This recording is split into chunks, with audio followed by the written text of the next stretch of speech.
C'est parce qu'en fait, Thibaut, donc un peu leur papa sur cet événement, Thibaut, dis bonjour.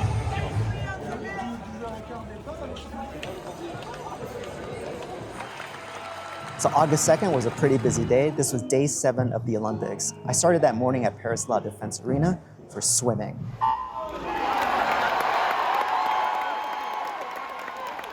So that morning, various heats were swam for final qualifications.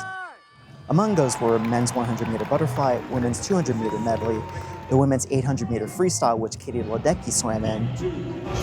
Lane 4, United States of America, Katie Ledecky.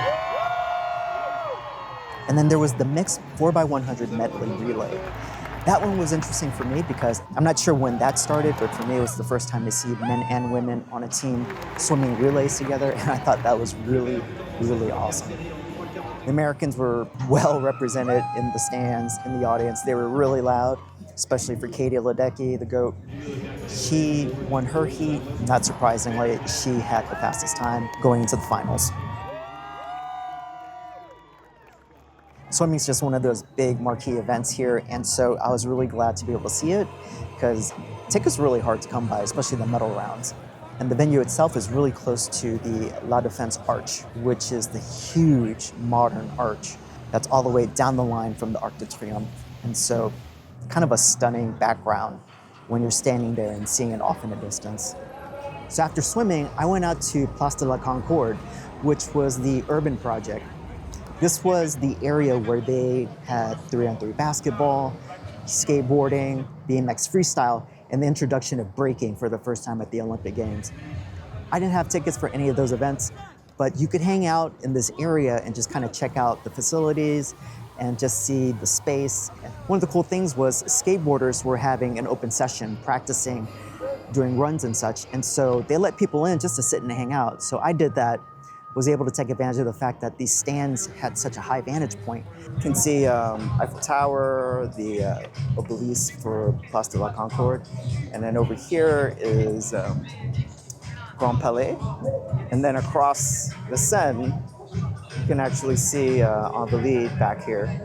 So it is a great spot just to hang out. There's probably not gonna be another time we can get this kind of view from this area. There's some buildings on Rivoli, but even then, this is pretty cool. I mean, just looking straight down the Champs-Élysées, which is really neat, really cool to have that vantage point in Paris because of the Olympics. So after Place de la Concorde, I went back up to Stade de France for track and field, which was athletics.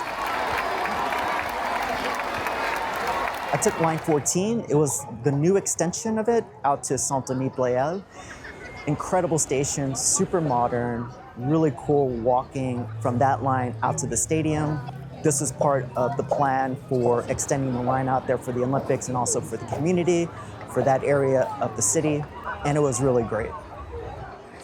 It was an evening session, so the sun was setting at Stade de France, which created this gorgeous sunset. It was a busy evening. On the men's side, you had the men's shot put, and then the decathlon was going on. And for them, they were doing the high jump, and they were also doing the 400-meter run later that evening. And then on the women's side, they had the 5K, the triple jump, the 800-meter run, and they also had discus being thrown. One of the really cool things was there was a couple of people around me who had loved ones and friends competing that evening. One gentleman was from the US, his wife was competing for Lithuania for discus. A young lady who was next to me, she had a friend who was running one of the heats for Australia for the 800-meter run. The evening was capped off with the first medal event inside of Stade de France for athletics. This was the men's 10,000-meter run. So 10,000 meters is about 25 laps around the track. Overall, it was a really fast pace.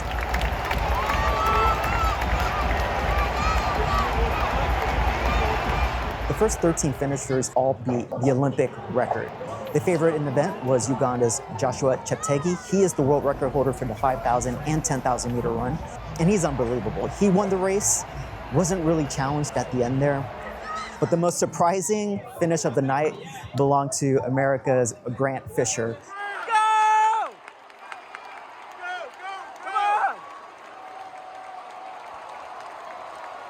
He was only the second American in 56 years to medal in this distance, which tells you a lot about how difficult of a distance it's been historically for the US. Then Grant took this victory lap around the stadium, and the crowd was just cheering him on. It's just one of those moments where you've watched it on TV, these Olympic moments where the athlete is just like carrying the American flag and they have that look on their face, this pure joy. And you could feel it, and I got a bit emotional seeing him going around that track. Yet I Will Survive playing in the background.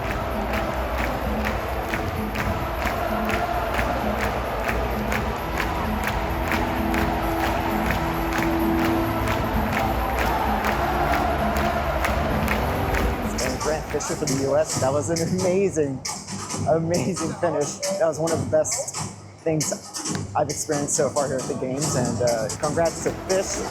That was great, and it was incredible to watch. It was probably my favorite moment at the Olympics overall, just because it was so unexpected.